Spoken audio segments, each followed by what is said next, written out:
Hello creative people, మీ క్రియేటివిటీకి సరికొత్త టిప్స్తో మీ ముందుకు వచ్చేసింది క్రియేటివ్ స్మార్ట్ వైఫ్ టిప్స్. ఈరోజైతే మళ్ళీ మనం హాలిడే స్పెషల్ అదేంటంటే వెజ్ ఫిష్ ఎలా తయారు చేసుకోవాలో చూపించబోతున్నాను. పిల్లలు ఎప్పుడు ఒకే రకంగా చేసి పెడితే అంతగా ఇష్టపడరు కాబట్టి వాళ్ళ కోసం అనేసి ఇలా డిఫరెంట్ షేప్స్ ట్రై చేసినట్టయితే చాలా ఎంజాయ్ చేస్తారు. ముందుగా నేనైతే పిండి తడిపి పెట్టుకున్నాను. ఇక్కడ నేను తెల్ల గోధుమ పిండి యూస్ చేశాను. మామూలుగా మనం ఎలా అయితే చపాతీకి పూరికి తడుపుకుంటామో కొంచెం ఆయిల్ కొంచెం ఉప్పు వేసి ఇలా గట్టిగా తడుపుకోవాలి. అప్పుడైతేనే ఈ పూరీలు ఆయిల్ అనేవి తక్కువగా పీల్చుతాయి. సో చూసారు కదా, కొంచెం తీసుకొని దీన్ని 2 పార్ట్స్గా డివైడ్ చేసుకున్నాను. వీటిని 2 పూరీల్లాగా తయారు చేసుకోవాలి. నేనైతే ఇప్పుడు వీటిని బ్రేక్ఫాస్ట్ లాగా చూపిస్తున్నాను. సో స్టఫింగ్ వచ్చేసి ఆలూ కర్రీ యూస్ చేశాను. మనం పూరీలు తయారు చేసుకున్నప్పుడు వాళ్ళకి అదే షేపు బోర్ అనిపిస్తుంది కాబట్టి ఇలా డిఫరెంట్గా ట్రై చేస్తే చాలా ఎగ్జైటింగ్గా ఫీల్ అవుతారు.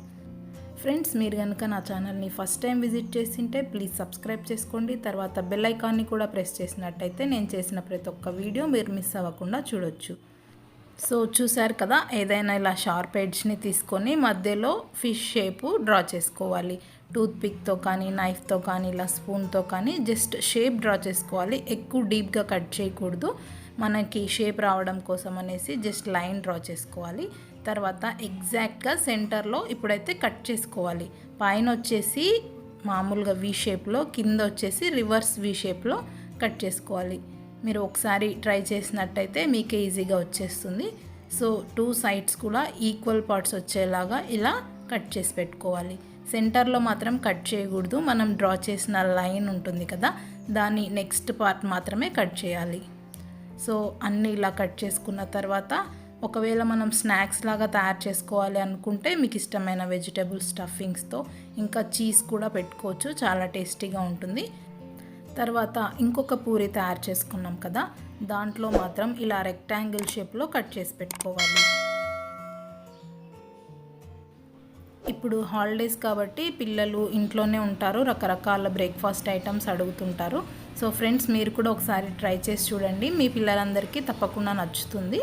ఇప్పుడు నేను దీన్ని బ్రేక్ఫాస్ట్ లాగా చేస్తున్నాను కాబట్టి ఇందులో ఆలూ కర్రీ స్టఫ్ చేస్తున్నాను. ఇంట్లో మనం పూరి ఆలూ కర్రీ తయారు చేసుకున్నప్పుడు ఇలా చేసి పెట్టొచ్చు వాళ్ళకి. ఇప్పుడు వాటర్ అనేది ఇలా ఎడ్జెస్కి ఒకసారి అప్లై చేసి రెక్టాంగిల్ షేప్ని దానిపైన సీల్ చేయాలి. ఇక్కడ మనం చీజ్ అలాంటివి ఏం యూస్ చేయడం లేదు కాబట్టి ఫుల్గా కవర్ కాకపోయినా పర్లేదు. అదే మనం చీజ్ యూస్ చేసినట్టయితే ఫుల్గా కవర్ అయితే బాగుంటుంది. అలా కవర్ చేయడం వల్ల ఆయిల్ అనేది లోపలికి పోకుండా చాలా చక్కగా ఫ్రై అవుతుంది. ఇప్పుడు మనం కట్ చేసుకున్న పార్ట్స్ అన్నిటినీ కూడా ఇలా ఒకదానిపైన ఒకటి ఓవర్లాప్ చేసుకోవాలి. ఇక్కడ మైదా పిండి యూస్ చేయడం లేదు కాబట్టి ఇది ఎక్కువగా స్టిక్ అవ్వదు. సో లైట్గా 1 డ్రాప్ వాటర్ అప్లై చేసుకొని స్టిక్ చేసుకుంటే సరిపోతుంది.